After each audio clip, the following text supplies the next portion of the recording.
Up next, a hurricane batters the Gulf Coast as a photographer captures its fury.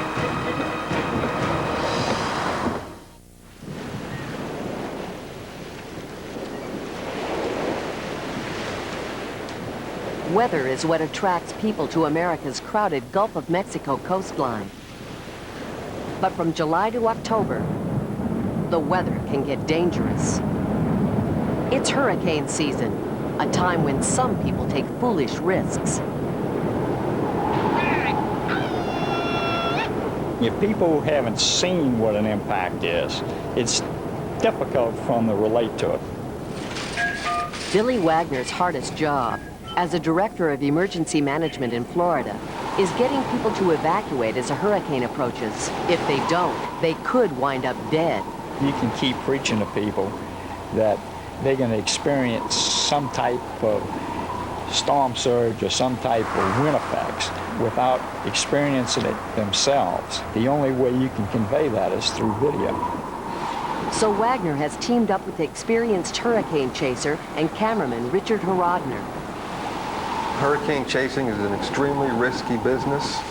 I wouldn't suggest other people do it. I do find it exciting. A chance to show the public graphic proof of a hurricane's deadly force came when a hurricane named Elena approached the Florida coast. Richard spends a lot of time at the Hurricane Center, so he's in a position to be in the location to capture the event as it makes landfall. What Horodner is planning to shoot as he leaves his home in Miami are images of Elena's storm surge. The extreme high tide that pushes seawater far inland as a hurricane approaches land. The majority of the deaths that are related to hurricanes are caused by the storm surge. To capture the true power of the surge, Horodner wants to put his camera on a barrier island, the narrow offshore strips of land certain to be swept by the storm's ferocious tide. In 1900, when the barrier island of Galveston was struck, 6,000 lives were lost. Horodner doesn't want it to happen again. I was obsessed with getting tidal surge pictures on a barrier island because it was so rare. And I wanted to make a mark in my field, and I took chances that I won't ever do again. As Horodner heads north along the Florida Gulf Coast, he can't help but recall the worst hurricane to hit the Gulf of Mexico since Galveston, Camille, which struck at the start of his career. Hurricane Camille made landfall at night, making photography next to impossible. It was one of the few hurricanes that Horodner was glad he couldn't see. There would have been no pictures, and I might have died of fright. So it's just going to be, instead of fascination and fear, it's just pure fear. Hurricane Camille killed 256 people. It was a night Gary Hargrove will never forget. Camille was probably one of the most devastating storms that I believe I'll ever go through, unless something of that magnitude comes through here again. Hargrove is now a firefighter in Gulfport, Mississippi, which is getting hurricane warnings as Elena approaches. His fire unit goes on alert. Horodner is heading north toward Gulfport now, having followed the storm's erratic path for 3 sleepless days and nights. When Elena first approached land, it appeared to be coming straight at Pensacola, Florida, but the storm changed direction so many times, the potential landfall kept changing. But the storm photographer is determined to be in the right place at the right time. Once the storm gets into the Gulf of Mexico, it's landlocked. It's like an animal being trapped, and there's really no way out. It has to hit land.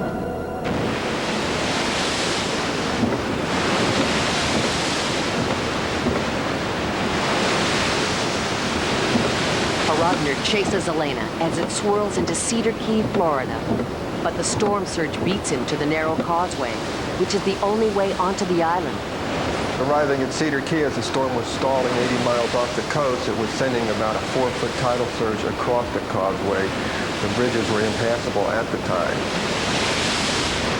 So Horodner must beat the storm to another island. He races northwest as Elena pounds the Florida coast. The storm photographer will have to cross another long, narrow causeway to St. George Island. But now, a storm-damaged bridge stands between him and his goal.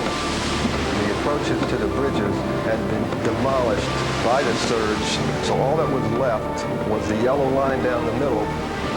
It's time for a life or death decision, to cross the bridge or not.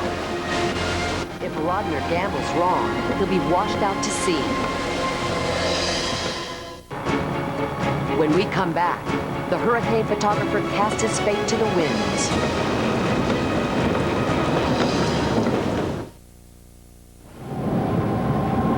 As Hurricane Elena pushes a wall of water up against the Florida Gulf Coast, hurricane photographer Richard Horodner decides to risk everything on a washed-out bridge.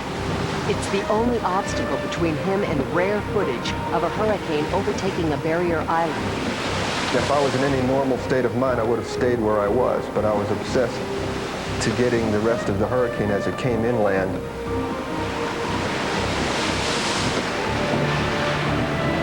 The bridge holds. Horodner makes it across to find an eroding island. Devastating evidence of a barrier island's vulnerability in the face of storm surge.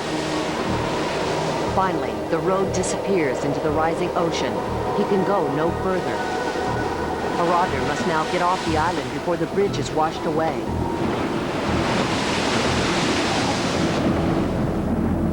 Meanwhile, the storm is sweeping northwest toward Gulfport, Mississippi.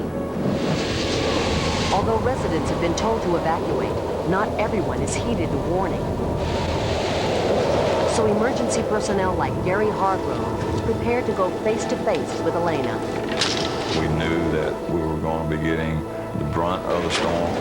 We saw a few window panes blow out. We saw a couple signs bust loose and blow to pieces. The limbs breaking off the trees.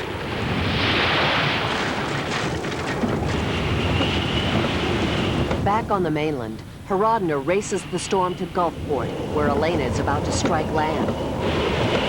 I saw the clouds darkening to the east. I stopped to change the film in my camera, and as I was doing that, it started to gust very quickly. In front of Horodner's lens, Elena's relentless winds rip the roof off a building. Elena is at her peak when the Gulfport Fire Department receives a call for help. The call came in for a possible fire in an apartment complex. When we arrived, we in fact found fire on the second floor. The fire is fueled by Elena's winds. When you have 100-mile-an-hour winds, you're feeding that fire a lot more than what normally would burn itself. As the firefighters work, Elena's eye passes overhead. Horodner captures the fleeting calm. In Gulfport, looking west, I'm in the eye, I believe. But in minutes, the eye passes and the other side of the hurricane slams ashore. The eye wall carries the hurricane's most punishing wind. At the same time, Hargrove decides it's too dangerous to continue to fight the blaze. As I turned to tell the guys to go to safety, a piece of roof flew across and struck me in the face. The flying debris breaks Hargrove's nose, but he keeps battling the hurricane. I didn't go to the hospital. There were other people out there that needed my help worse.